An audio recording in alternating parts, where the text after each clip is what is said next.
আসসালামু আলাইকুম ওয়া রাহমাতুল্লাহ। আলহামদুলিল্লাহ, এবার সালাম পৌঁছে বুঝাবে। আপনারা কেমন আছেন সবাই? আলহামদুলিল্লাহ রাব্বিল আলামিন ওয়া সলাতু ওয়া সালামু আলা রাসূলিল কারীম ওয়া আলা আলিহি ওয়া সাহবিহি ওয়া আহলি বাইতি আজমাইন, আম্মা বা'দ। বাংলাদেশ জামাত ইসলামী আমাদের সকলের চারণভূমি,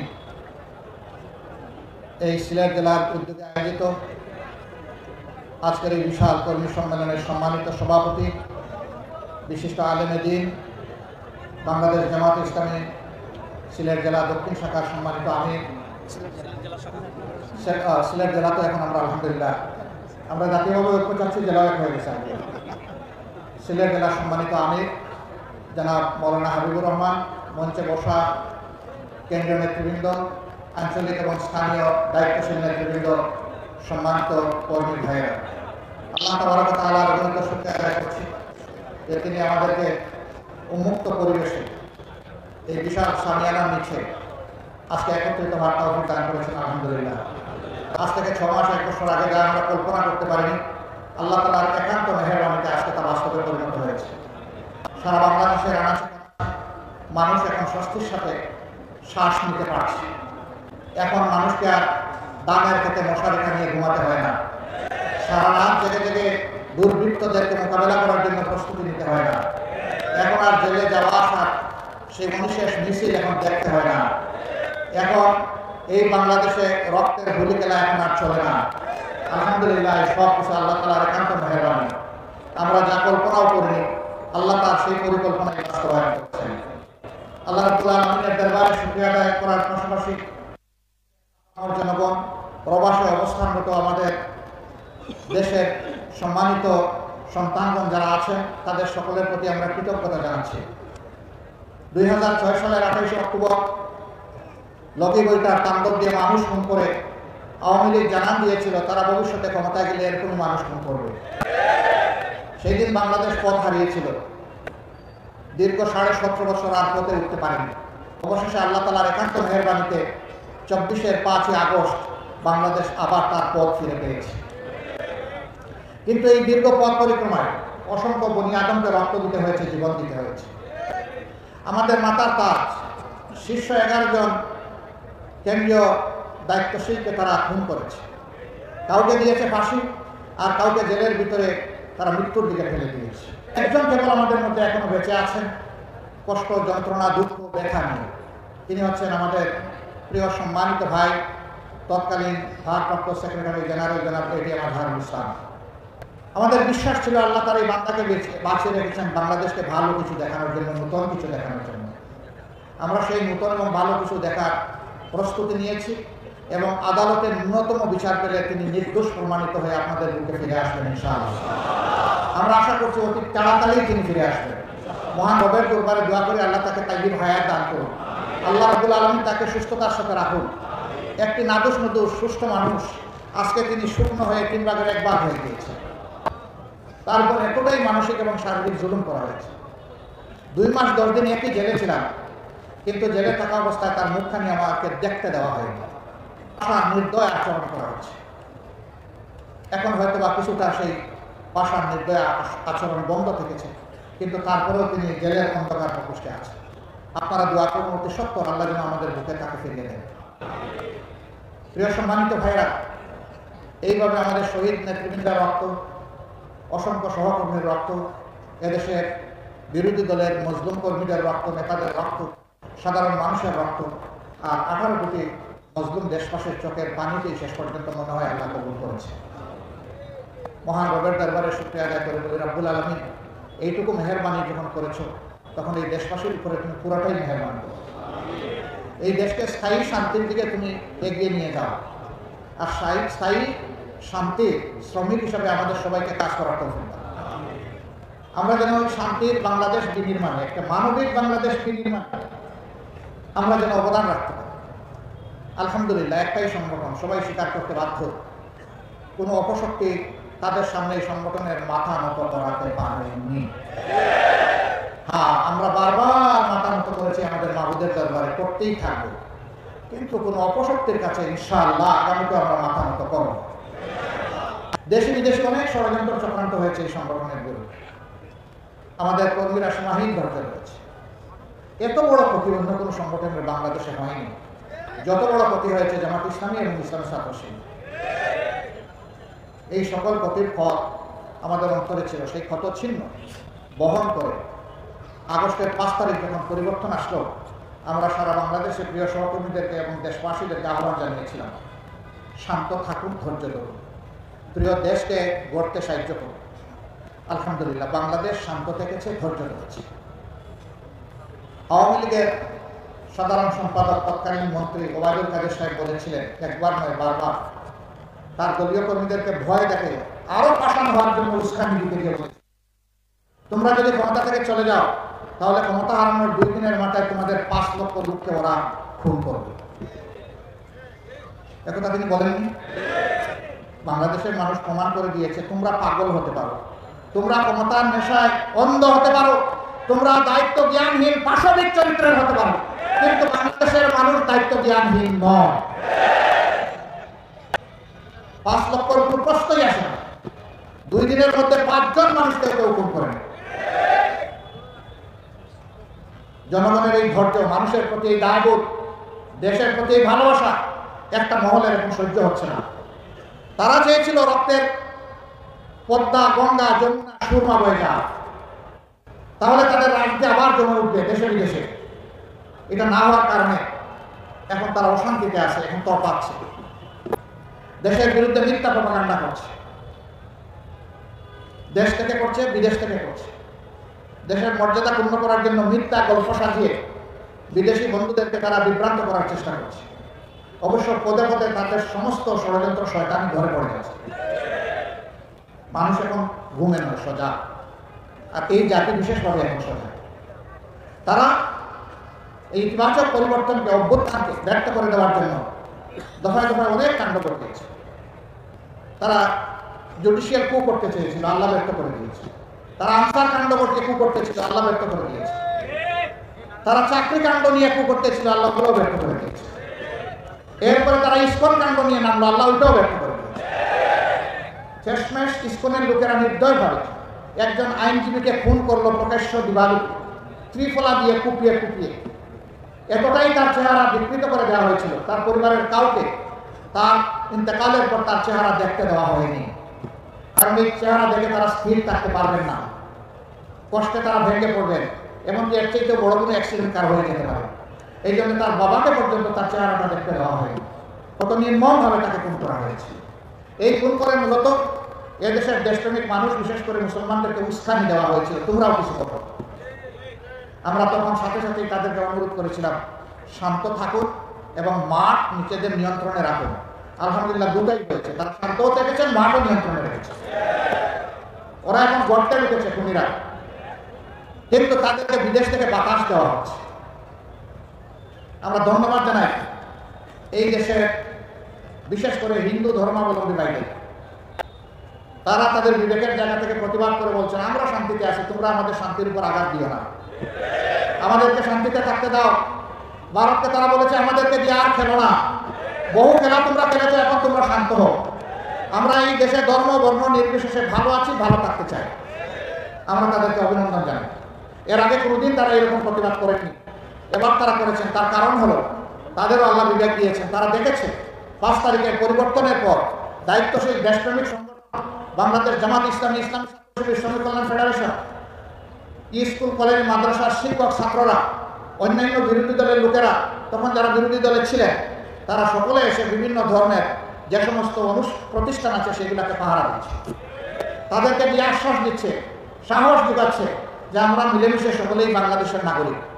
আমরা মর্যাদার সাথে, শান্তিপূর্ণভাবে, সৌহার্দ্যের সাথে, সম্প্রীতির সাথে আমরা এখানে বসবাস করব, আপনাদেরকে কোনো চিন্তা করতে হবে না। যখন বাংলাদেশের দায়িত্বশীলতার পরিচয় দিল, তখন একটি উগ্র সংগঠন আবার হিন্দু ধর্মের লোকদেরকে উস্কানি দিল যে এবারকার দুর্গাপূজা আমরা করবো না, এটা আমরা বাদ দেব। কেন করবো না? যে এই দেশে আমাদের উপরে আঘাত করা হচ্ছে, আমাদের মা বোনদের ইজ্জত লুণ্ঠন করা হচ্ছে, আমাদেরকে খুন করা হচ্ছে, ঘর বাড়ি পুড়িয়ে দেওয়া হচ্ছে। এবারও দায়িত্বশীল হিন্দু সমাজের লোকেরা তারা জানিয়ে দিলেন, তোমাদের এই সমস্ত কথা মিথ্যা এবং আমরা তোমাদের টাকা সাড়া দেব না। তারা সেপ্টেম্বরের 4 তারিখ ঢাকায় লক্ষ লোকের সমাবেশ করে এইভাবে বিশৃঙ্খলা সৃষ্টি করতে চেয়েছিলেন। ওই ধরনের ভাইদের দায়িত্বশীলতার কারণে তাদের সেই ষড়যন্ত্র আল্লাহ ব্যর্থ করে দিয়েছে। জাতি জাগ্রত আছে। প্রত্যেকটি ঘটনার পর আমাদের দেশের মানুষ, বিশেষ করে যুব সমাজ জানান দিচ্ছে যে আমরা আমাদের দেশকে ভালোবাসি এবং আমরা দেশের শান্তি শৃঙ্খলা, স্বাধীনতা, সার্বভৌমত্ব রক্ষায় আমরা প্রতিশ্রুতিবদ্ধ, আমরা ঐক্যবদ্ধ। আপনারা দেখেছেন এই অতি সম্প্রতি ইসকনের ঘটনা ঘটার পরে আমাদের বর্তমান অন্তর্বর্তীকালীন সরকারের প্রধান উপদেষ্টা দাওয়াত দিয়েছিলেন সব ধরনের সংগঠন, ডান বাম ইসলামী মধ্যম সবাই। এই বাংলাদেশের 53 বছর চলার জীবনে প্রথমবারের মতো সকল ঘরানার রাজনৈতিক নেতৃবৃন্দ একসাথে বসে তারা হাত তুলে অঙ্গীকার করেছেন দেশ এবং জনগণের স্বার্থ রক্ষায়, স্বাধীনতা সার্বভৌমত্ব রক্ষায় আমরা সবাই। আমরা কোনো অপশক্তির কাছে মাথা নত করব না, আমরা কোনো চোখ রাঙানিকে পরোয়া করব। এই মেসেজ দেশের জনগণকে আরো ঐক্যবদ্ধ করেছে, আরো শক্তি জুগিয়েছে এবং বিশ্ববাসীকে বার্তা দিয়েছে যে বাংলাদেশের বিরুদ্ধে ঘরে বাইরে কোনো ষড়যন্ত্র আর সফল হবে না। পরের দিকে সকল ধর্মের যারা গুরুত্বপূর্ণ ব্যক্তি, ধর্মীয় অভিভাবকদেরকে নিয়ে আবার প্রধান উপদেষ্টা বসেছে, তারাও হাতে হাত মিলিয়ে আওয়াজ দিয়েছেন এখানে ধর্ম বর্ণের কোনো কথা নেই, আমরা সকলে মিলে বাংলাদেশ এবং এই বাংলাদেশকে আমরা রক্ষা করব। এই বাংলাদেশের বিরুদ্ধে কোনো ষড়যন্ত্রে আমরা পা দিব না এবং আমরা বরদাস্ত করব। আমরা অভিনন্দন জানাই, মোবারকবাদ জানাই এই অঙ্গীকার ব্যক্ত করার জন্য। তারা কি করেছে, কি করে নাই? গত 15.5 বছর ক্ষমতায় এসে পিলখানায় 57 জন সেনা অফিসারকে নির্মমভাবে হত্যা করল, তাদের পরিবারের কোনো কোনো সদস্যকে হত্যা করল। এরপরে জামাতে ইসলামীকে তারা ধ্বংস করার জন্য নেতৃবৃন্দের মাথার উপরে তলোয়ার চালাল, শত শত নেতাকর্মীকে খুন করল। তখন অবশ্য অন্য কোনো দলের উপরে এই বিপদ আসে না। আমরা সেদিন আমাদের বন্ধুদেরকে বলেছিলাম সবাইকে যে আমাদের উপর যে যুদ্ধ এই সরকার অন্যায় যুদ্ধ শুরু করেছে, আসেন একসাথে আমরা সেই যুদ্ধ মোকাবেলা করি, তাইলে এই যুদ্ধ আর কাউকে আক্রান্ত করবে না। দেশ বাঁচবে, আপনারা বাঁচবেন, আমরাও সবাই বাঁচব। সেদিন আমাদের এই আওয়াজ আমরা বুঝাতে পারিনি, অথবা তারা উপলব্ধি করতে ব্যর্থ হয়েছিলেন, যার মাসুক পরবর্তী পর্যায়ে গোটা 15.5 বছর ধরে এই জাতিকে পরিশোধ করতে হয়েছে। আমরা বলেছিলাম আমাদের মাথায় আঘাত করা হয়েছে, সবার মাথায় আঘাত করা হয়েছে, সময়ের ব্যবধানে তাই প্রমাণ হয়েছে। আমাদের আলিম সমাজের উপর সরকার আক্রোশ দেখিয়েছে। 13 সালের 5ই মে শাপলা চত্বরে কি করা হয়েছে, কি নারকীয় হত্যাকাণ্ড চালানো হয়েছে আপনারা দেখেছেন। মানুষ কতটা বিকৃত হলে বলতে পারে সেদিন কেউ মরে নাই, সেখানে আলিম উলামার রং ছিটিয়ে দিয়েছে। মানুষ যারা দিনের জন্য দুনিয়া থেকে বিদায় নেয় তারা তো শহীদ হয়ে আল্লাহর প্রিয় বান্দাবান্দি হিসাবেই বিদায় নেয়, কিন্তু যারা অপকর্মের দায় নিয়ে দেশ থেকে পালিয়ে যায় তারা কি নিয়ে পালিয়ে যায়? মানুষের মৃত্যুর চাইতে এইভাবে অপমানের দায় স্বীকার করে পালিয়ে যাওয়া আরো নিকৃষ্ট। এদের রাজনৈতিক মৃত্যু হয়েছে। আমরা ধারণা করেছিলাম তারা সবক নেবেন আর তারা এই দেশকে জ্বালা যন্ত্রণা দিবেন না, কিন্তু কয়লা দইলে যে ময়লা যায় না, এটা সাবান দিয়ে দইলে যে আরো কালো হয়, কুচকুচে কালো। আমরা সাবান সার্ফ এক্সেল দিয়ে ধুইতেছি আর ওরা শুধু কালো হচ্ছে। ওরা নিজেরা শান্তিতে নাই, বাংলাদেশকেও শান্তিতে থাকতে দিবে না। আমার সম্মানিত ভাইরা, এতটুকুতে যাদের শিক্ষা হবে না তাদের শিক্ষা কবে হবে আল্লাহ ভালো জানেন। দেশে বিদেশে অনেকে জিজ্ঞেস করে আগামী নির্বাচনে তারা কি নির্বাচনে আসবে। আমি বলি দেশকেই যারা সম্মান করে না তারা কার কাছে এসে নির্বাচনে ভোট দাবি করবে? যারা জনগণের কেনা টাকায় অস্ত্র এবং গুলি জনগণের বুকের উপর চাপিয়ে দেয় ক্ষমতায় থাকার জন্য, তারা কার কাছে ভোট চাইবে? যারা নিরীহ জনগণকে খুন করেছে তাদের পরিবারের কাছে গিয়ে জিজ্ঞেস করুক তারা তাদের এই ধরনের রাজনীতি আর চায় কিনা, এই ধরনের আগ্রাসী দলকে আর রাজনীতিতে দেখতে চায় কিনা। তাদের কাছে গিয়ে জানুন, আমাদের কাছে জানার দরকার নেই, আমরা তো বেঁচে আছি। পঙ্গুত্বের কষ্ট নিয়ে যারা বেঁচে আছে, হাসপাতালের বেডে অবশ্যই যারা প্যারালাইজড হয়ে পড়ে আছে, তাদের কাছে গিয়ে জিজ্ঞেস করুন তারা কি চায়। এখন তো বাংলাদেশের মানুষ শান্তিতে আছে, কিন্তু এই শান্তিকে বিঘ্নিত করার জন্য দফায় দফায় চেষ্টা করা হচ্ছে। ইনশাআল্লাহ আমরা আশা একটা ঐক্যবদ্ধ জাতি সকল ষড়যন্ত্র মোকাবেলা করে সামনে এগিয়ে যাবে ইনশাআল্লাহ। আমরা এমন একটা বাংলাদেশ গড়তে চাই, আমাদের সন্তানদের আশা পূরণের উপযুক্ত বাংলাদেশ। তাদের প্রধান স্লোগান ছিল উই ওয়ান্ট জাস্টিস। আমরা বৈষম্য নয় বরঞ্চ বৈষম্যহীন ন্যায় বিচারপূর্ণ একটা সমাজ চাই। আমরা তাদেরকে কথা দিচ্ছি আল্লাহ তাআলার সাহায্য এবং জনগণের ভালোবাসা পেলে আমরা সেই সমাজটি বাংলাদেশ এবং জাতিকে উপহার দেব ইনশাআল্লাহ। আমরা কথা দিচ্ছি আমাদের হাত দিয়ে কোনো চাঁদাবাজি হবে না এবং কোনো চাঁদাবাজি বরদাস্ত করবে না ইনশাআল্লাহ। আমরা কথা দিচ্ছি বাংলাদেশের 1 ইঞ্চি মাটির উপর কারো কোনো দখল বাণিজ্য চলবে না এবং চলতে দেব না। আমরা কথা দিচ্ছি সরকারি আধা সরকারি বেসরকারি অফিসে বসে কেউ ঘুষ খাওয়ার প্রয়োজন অনুভব করবে না এবং দুঃসাহস দেখাবে না। আমরা কথা দিচ্ছি আমাদের যুব সমাজের হাতকে আমরা কর্মী কারিগরের হাতে পরিণত করছি। তারা হলো দেশ গড়ার কারিগর। সার্টিফিকেট নিয়ে তারা বের হয়ে বেকারত্বের অভিশাপে কান্নাকাটি করবে না, হাল কাজ করবে না। তাদেরকে নৈতিক এবং জাগতিক শিক্ষা এমনভাবে সমৃদ্ধ করা হবে যে প্রত্যেকটা ছাত্র কিংবা ছাত্রী তার শিক্ষার পাঠ চুকানোর সাথে সাথে দেশ গড়ার একজন যোগ্য কারিগরে পরিণত হবে এবং কাজ তার হাতে চলে আসবে। উন্নত দেশে আছে শিক্ষাকালীন সময়ই তাদের হাতে কাজ চলে আসে। শিক্ষা জীবনের আগেই তাদের এগ্রিমেন্ট সম্পূর্ণ হয়ে যায়। শিক্ষা জীবন শেষ করার সাথে সাথে কর্মে ঢুকে পড়ে। তারা পরীক্ষার রেজাল্টের অপেক্ষা করেন, অতীতের রেজাল্টে মূল্যায়ন করে তাদের হাতে এইভাবে কাজ চলে আসে। আমরা এই ধরনের একটি সমৃদ্ধ যুব সমৃদ্ধ বাংলাদেশ গড়তে চাই ইনশাআল্লাহ।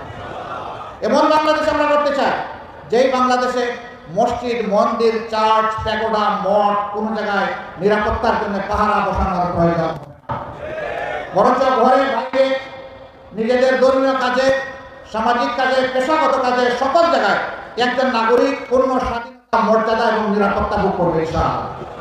এই ক্ষেত্রে নারী পুরুষকে সমান মর্যাদা এবং নিরাপত্তা দেওয়া হবে। বাংলাদেশ জামাত ইসলামী সেই স্বপ্নের রাষ্ট্রনীতি গড়ার সুযোগ পায় আল্লাহ কোরআনের ভিত্তিতে, তাহলে সেই রাষ্ট্রে পুরুষের পাশাপাশি আমাদের মা বোনেরা, আমাদের মেয়েরা অত্যন্ত মর্যাদা, গর্ব এবং ইজ্জতের সাথে তারা তাদের দায়িত্ব পালন করবেন। তারা পাবেন পূর্ণ নিরাপত্তা।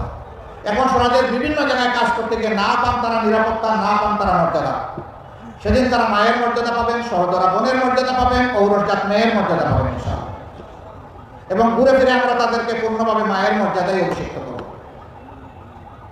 রাসূল করিম সাল্লাল্লাহু আলাইহি ওয়াসাল্লাম সবচেয়ে ঝুঁকিপূর্ণ কাজ যুদ্ধের ময়দানে মহিলাদেরকে সম্পৃক্ত করেছেন, সুযোগ দিয়েছে। আমরা তাদেরকে বঞ্চিত করার অধিকার রাখি না।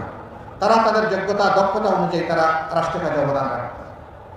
এই রাষ্ট্রে শুধু মুসলমানরা বসবাস করে না, অন্যান্য ধর্মের লোকেরাও বসবাস করে। আমাদেরকে যিনি পয়দা করেছেন তিনিই তাদেরকে পয়দা করেছেন। সুতরাং সেই আল্লাহর দৃষ্টিতে মানুষ হিসাবে তাদের যত নাগরিক অধিকার আছে পূর্ণ নাগরিক অধিকার তারা ভোগ করবে ইনশাআল্লাহ। সেখানে ধর্মের কারণে কোনো মানুষ তার যোগ্য ভূমিকা পালন থেকে বঞ্চিত হবে না। তবে দুঃখের বিষয়, গত 15.5 বছর তার একটু দাঁড়িয়ে আছে, কে তার পেশাগত দায়িত্ব পালনের সময় নামাজে যায় তাকে চরমভাবে অপদস্থ, কুণ্ঠাসা এবং তার অধিকার থেকে তাকে বঞ্চিত করা হয়েছে। এই অপকর্ম আর বাংলাদেশে চলতে দেওয়া হবে না ইনশাআল্লাহ। এখানে একটা ফ্ল্যাগ দেখছি, এটা নামান তো। ফ্ল্যাগ শুধু জামাত ইসলামের লোকসংবলিত ফ্ল্যাগ এবং বাংলাদেশের ফ্ল্যাগ উঠবে ভাই, অন্য কোনো ফ্ল্যাগ এখানে উঠাবেন না। সম্মানিত ভাইয়েরা, আমরা বলছিলাম যে সেই বৈষম্যহীন একটা বাংলাদেশ আমরা গড়তে চাই। এই বাংলাদেশ জামাত ইসলামের রূপণ কর্মী এবং সমর্থকরা একা করতে পারবে না। এই বাংলাদেশ গড়ার কাজে সমস্ত জনগণের ঐক্যবদ্ধ সহযোগিতা লাগবে। এমন একটি বাংলাদেশ গড়ার জন্য আসমান থেকে ফিরিস্তা করে আল্লাহ সরাসরি গড়ে দেবেন না। এই জমিনের মানুষেরাই গড়বে। তারা ভালো পথে এগুলো, আল্লাহ সন্তুষ্টির পথে এগুলো, শান্তির দিকে আগালে আল্লাহ তাআলা তার ফিরিস্তা পাঠিয়ে সাহায্য করবেন ইনশাআল্লাহ। কিন্তু মানুষকে এটা জায়গাতে হবে। এই জন্য বাংলাদেশ জামাত ইসলামের কর্মী যারা এখানে এসেছেন তাদেরকে বলতে চাই যে আসুন ওই স্বপ্নের সমাজ গড়ার আগে নিজেকে আগে গড়ুন। ওই স্বপ্নের সমাজের যে চরিত্র একজন মানুষের মধ্যে, নাগরিকের মধ্যে তৈরি হওয়া দরকার, আগে আমরা নিজের মধ্যে সেটা তৈরি করি। আলহামদুলিল্লাহ এই কাজে প্রিয় সংগঠন অবিরত চেষ্টা করে যাচ্ছে, কিন্তু আমরা কেউ ভুলের ঊর্ধ্বে নই এবং ঘাটতিরও ঊর্ধ্বে নই। আমাদের ঘাটতিও আছে, ভুলও আছে। ভুল আমরা সংশোধন করবো, ঘাটতি আমরা পূরণ করবো। এইভাবে আমরা সামনের দিকে জাতিকে নিয়ে এগিয়ে যাবো ইনশাআল্লাহ। পুরা জাতিকে আমরা ধারণ করি আমাদের অন্তরে। এখানে দল ধর্মের ভিত্তিতে আমরা জাতিকে টুকরা টুকরা ভাগ বিভক্ত করতে দেবো না এবং আমরা করবো না। আমরা একটা ঐক্যবদ্ধ জাতি চাই। দল ধর্ম নির্বিশেষে সেই শান্তির বাংলাদেশ, অগ্রগতি উন্নয়নের বাংলাদেশ, ন্যায় বিচার প্রতিষ্ঠার বাংলাদেশ, দুর্নীতিমুক্ত বাংলাদেশ, এই বাংলাদেশ গড়ার জন্য আপনাদের মাধ্যমে আমরা জনগণকে আহ্বান জানাচ্ছি। প্রিয় ভাইয়েরা, নিজেদের জ্ঞানকে আরো সমৃদ্ধ করতে হবে কোরআন হাদিস এবং দুনিয়াবী জ্ঞানের ভিত্তিতে। তার পাশাপাশি ওই জ্ঞানের আলোকে মানুষের কাছে ইসলামের কল্যাণময় এই আহ্বান পৌঁছে দিতে হবে ঘরে ঘরে। আজকে যেহেতু জুমার দিন, আমরা কথা আর লম্বা করবো না, এখানেই আমরা কথা শেষ করবো। আসেন আজকের দিনের আমাদের অঙ্গীকার হোক যে আমরা আগামীর বাংলাদেশ গড়নে আগে যে ত্যাগ স্বীকার করেছি তার চাইতেও বেশি ত্যাগ স্বীকারে আমরা প্রস্তুত। আপনারা কি প্রস্তুত? আলহামদুলিল্লাহ। এক ভাই আপনাদের কাছে আহ্বান জানিয়েছিলেন যে ইন্না সালাতি ওয়া নুসুকি ওয়া মাহইয়ায়া ওয়া মামাতি লিল্লাহি রাব্বিল আলামিন বলে আমাদের तमाम সত্তা এবং সম্পদ আল্লাহর হাতে তুলে দেওয়ার আপনারা শপথ নেবেন। এই আহ্বান অধ্যাপক ফজলুর রহমান সাহেব জানিয়েছিলেন, আপনারা সকলে সাড়া দিয়েছেন। আমরা দোয়া করি আল্লাহ তার জন্য আপনাদেরকে কবুল করুন এবং এই আয়াতের হক আদায় করে হযরত ইব্রাহিম আলাইহিস সালামের সাথে আল্লাহ তাআলা হাশরের দিন আমাদেরকে তার সামনে হাজিরাত হওয়ার তৌফিক দান করুন।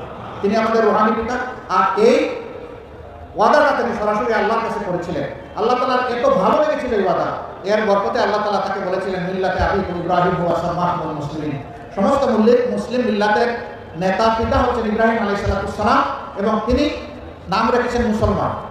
কিন্তু আল্লাহ হতে পারে, আবার ইব্রাহিম আলাইহিস সালাম হতে পারে, এটা আল্লাহ তাআলা ভালো জানেন। কিন্তু এটা আল্লাহ তাআলার পছন্দের কালাম ছিল। সম্মানিত ভাইরা, আজকের এই আলিয়া মাদ্রাসার এই সম্মেলন সিলেটের চেহারা পাল্টে দেবে এখানে বিশ্বাস করতে চাই। আমরা দল মত জাতি ধর্ম পেশা নির্বিশেষে সকলের কাছে প্রাণপণে ছুটে যাব। এই ক্ষেত্রে উলামায়ে কেরামের বিশেষ দোয়া এবং সহযোগিতা আমাদের প্রয়োজন। এখানেও আমরা কোনো ভাগ বিভক্তি করব না। উলামায়ে কেরাম আমাদের মাতার তাজ, তাদের দোয়া আমাদের লাগবে, তাদের সহযোগিতা আমাদের লাগবে। তাদেরকে ইজ্জতের সাথে বুকে ধারণ করে আমরা সামনে এগিয়ে যাব। আল্লাহ আমাদের সহায় হোক। আসসালামু আলাইকুম ওয়া রাহমাতুল্লাহ। বাংলাদেশ জিন্দাবাদ। বাংলাদেশ জামাত ইসলামী জিন্দাবাদ।